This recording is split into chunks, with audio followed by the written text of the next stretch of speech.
Good morning. I'm here with four-time NCAA All American, four-time Big Ten champ, and two-time NCAA champion Mark Ironside. Mr. Ironside has joined the TechniqueDoctor staff to help wrestlers throughout the country. Coach Ironside, thanks for taking the time out of your day to allow TechniqueDoctor fans to get to know you a little better. Let's get started. At what age were you introduced to wrestling and by who? I was introduced to wrestling in 5th grade by my older brother Matt, who started wrestling in 7th grade at the junior high level, and then he would come home and practice moves on me and so forth. And I got my feet wet a little bit in 5th grade, but really wasn't until 6th grade that I really started competing and practicing. And then when I was in 7th grade is when I became middle school myself, or junior high, is when I actually became affiliated with my first team organized group within wrestling. And Coach Ironside, you were a two-time state champion. So what did it take between your 6th grade year when you got fully acclimated to wrestling to your sophomore year when you took third? There's only a couple years there. How did you become that successful? A lot of wrestling. I played baseball for a lot of years, and I loved baseball. But once I started wrestling, I just really enjoyed the sport. I enjoyed the one-on-one aspect of it, the challenge. It was new to me. It was fresh. I just really couldn't get enough of it. I wanted to be exposed to it as much as possible. When I first started competing, I got whooped up on pretty good by a lot of guys have been doing it for years. Starting real young. When they're in kindergarten, 1st grade.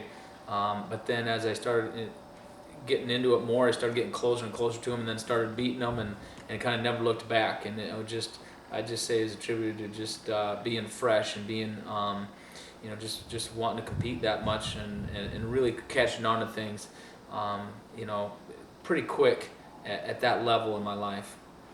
What gave you the confidence to win a title as a junior? Were you exposed to a quality high school wrestling program, or was it embedded in your family? What gave you that foresight that you could accomplish that? I think it was a little bit of both. I was very fortunate, to grow up in a household where working hard was instilled in you from day one, and if you wanted something, you had to work hard to get it. Just growing up with a good work ethic and being dedicated to the sport, and the will to win and not to lose, it probably had a lot to do with it too. Just kind of my own personal lifestyle and just how I think, I suppose. But I also had some great teammates in high school and an awesome coaching staff and a lot of excitement as well too. Good workout partners, and probably the biggest attribute that I had was having a brother that was 2 years older for me to work out with on a regular basis, not just in the wrestling room, but in the weight room and for runs and anything and everything that we would do. It would be a competition, and that took me a long ways as well. You left high school a two-time state champ and A6 All American, giving you the opportunity to wrestle at colleges across the country. What brought you to Iowa? Dan Gable, Tom Brands, Terry Brands, just the style of wrestling, the Iowa style wrestling. I'm very, very fortunate that I grew up 25 miles away from Iowa City. So when I was growing up through high school, the Brands brothers were competing at the college level at that time. And there was just, to me, it wasn't even a question of where I was going to go. And if I wanted to take my level of wrestling to the next level and be a national champion, and I knew that style and what they were about down there, that was the perfect fit for me. And take us through a day as a Hawkeye wrestler.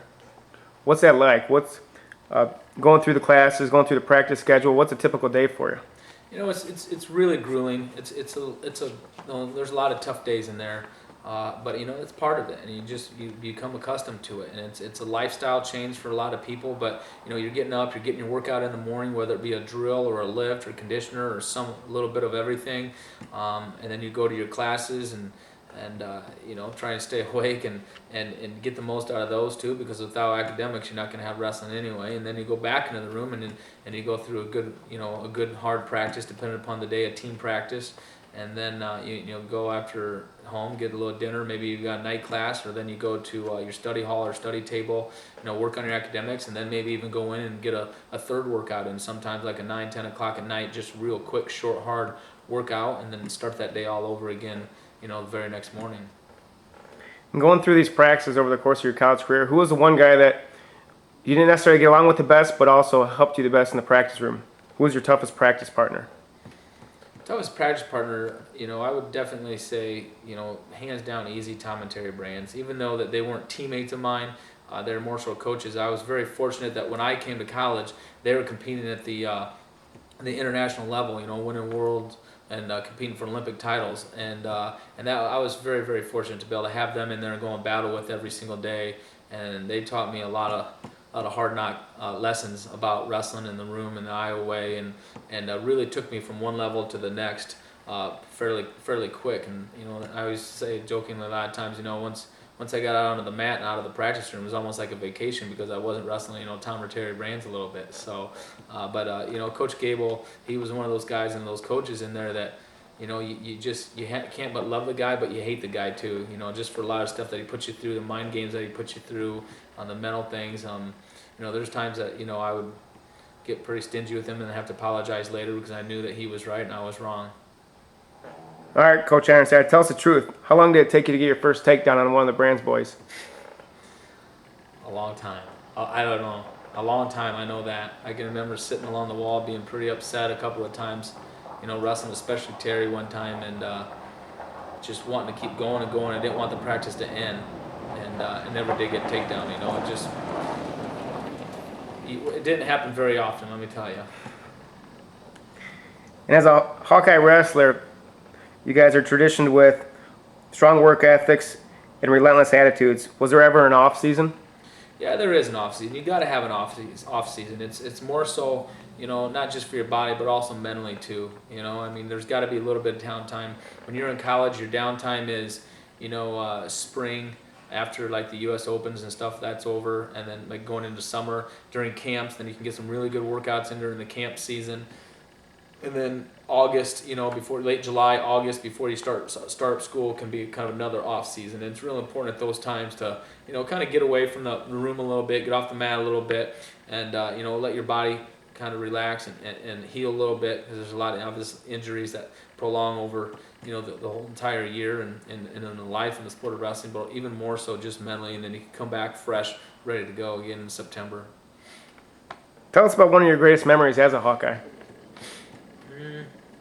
It's hard to name one memory as a Hawkeye. I'm going to kind of have to sidestep that question and just say, that there's really not one memory. It's just, it's multiple. It's not really a memory. It's probably just more of the animosity in the room. It's more of the lifestyle. It's more of showing up to practice every day with a group of guys that, know how to compete and are there for the same reasons and there for the same purposes. And, and then traveling with the team and going from one place to another and taking care of business. It's not really a specific memory. There's just a lot of memories put together, and it just kind of becomes a way of life. Coach, you commented on you traveled and it was taking care of business. Is that how you approached your matches? You didn't necessarily care who you were wrestling. It was all the same? Yeah, pretty much. And it was a point to where, it's kind of like you don't really look past, anybody for a next competition. It's like you don't really get prepared for a certain match except for the one that's on the schedule right in front of you that particular time. Obviously, you're always looking down the road and you're thinking about the Big Tens, you're thinking about the Nationals, and that's your ultimate goal and stuff like that. But it's just, like everybody always says, one match at a time, and you just step off the bus and you get ready to see, for whoever's next at that time, and you're ready to go and you're prepared for it. And as these wrestlers get ready for their upcoming seasons, what advice can you give them for preparation? To be prepared. Preparation is key. Douglas MacArthur said it years ago in a famous quote of his, preparedness is the key to success. And that's something that I really, truly, think that's important, not just in the sport of wrestling, but anything that you're going to do in life that you want to be successful at. You've got to be prepared. You've got to be prepared for not only the good, but you also have to be prepared for the bad. In a situation where you may lose, and you've got to be prepared to be able to have to step out on that mat, very shortly after that loss, and go out and compete and come back and get third or whatever you can get next. You got to be prepared for a bad call by the referee. You've got to be prepared from a nutrition standpoint. You got to be prepared from a conditioning standpoint, a technical standpoint. Obviously, what we're doing here with the TechniqueDoctor. You got to be prepared in so many areas. It's not even funny, but preparation, is the key to anything. And I think that goes into our next question, that these athletes are going to go through highs and lows throughout their season. in your experience, what words of advice can you offer to get through these lows? Because the highs are easy to get through, but the lows, what do you do to bounce back? It seemed like every year during the season, right after Christmas, I would go through a little low where I just was not feeling the best or really wasn't wrestling like I was capable of wrestling. And you got to play mental games with yourself. You got to find something, and everybody's different. For me, it was I always found it was to go back and watch videos of the Tom and Terry Brands or Randy Lewis or Royce Alger and those guys, and I just get in the video archive room at Iowa at that time, and I just start popping in other people's matches and just watching that stuff, and it would just motivate me and excite me and get me ready to go again. And that's the type of stuff that got me going. Or go watch the Gable Supreme Competitor Supreme video and stuff like that. Everybody needs a little bit of different something here and there to make sure that you're trying to stay on top of your game and not get caught in that lull and say, I'll get them next time, or what, tomorrow I'll start working on this tomorrow, or I'll bounce out of this type of thing. Just don't say it or feel it. You got to do something about it. Maybe sometimes it's getting out of the room for a day, taking a day completely off. Or maybe it's getting in the room and really just not getting on the mat, but just getting in the room and hitting the weights hard or doing some conditioning or something. So you're getting something, but just change things up a little bit. Sometimes that can get old and monotonous throughout the season, doing the same thing day in and day out. And Coach, Technique Doctor is looking forward to working with you. When you receive clips of these students, what are you going to be looking on? What's a couple things? What are your fundamentals that you're going to start evaluating these kids on that they might be able to use and improve? Well, the biggest thing is everybody has their own unique style of wrestling, So, it's kind of hard to pinpoint one specific thing or whatever, But the biggest thing is just positioning. Positioning is key for everything. I mean, it's wrestling, and that's why I was, probably successful as, because it's not rocket scientist, You don't have to be a rocket scientist to be good at it. It just, it's about staying in position. It's about keeping your hands down, your elbows in, your head up, your hips underneath you. That type of stuff. It's about learning how to drive and not lift. There's just so many scenarios. It's hard to pinpoint one specific thing, but the biggest thing is just positioning. And then the other thing, as I talked about already too, is your style. Everybody's got their own style. You want to find your style. And you want to wrestle with your style within your style, and not be somebody you're not, or wrestle within a style that you're not very good at. But within that style, you just keep building on it and building on it and building on it, and learning some different things to kind of add to your own arsenal. And what can these athletes off the wrestling mat be doing to prepare themselves, whether it be academic or who they hang out with? What got you to where you were today? I think that your social life's huge. I think just making sure you're surrounded by the right people.